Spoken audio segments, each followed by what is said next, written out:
আজকের রেসিপি লাহোর ডালের পুরি। এই যে আমি লাহোর ডাল নিয়েছি, ধুয়ে আর নুন হলুদ দিয়ে সিদ্ধ করে নিব। এরপরে আটা নিয়ে এই জোয়ানকে এইভাবে রগড়ে নিয়ে জোয়ান, এই যে কালো জিরা আর একটু তেল দিয়ে পরিমাণ মতো নুন দিয়ে মিক্স করে নিব। একটু একটু জল দিয়ে মাখিয়ে নিব আর উপর থেকে একটু তেল দিয়ে আর ঢাকুন দিয়ে রেখে দেব। ডাল সিদ্ধ হয়ে গেছে, নামাই নিব।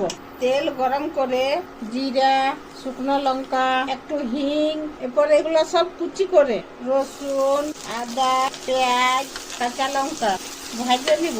তেজপাতা বন্ধ করে ধনিয়া পাউডার, জিরা, গোলকি, হলুদ, কাশ্মীরি লঙ্কার গুঁড়ো, গরম মশলা, একটু নুন, আঁচটা অন করে দিব।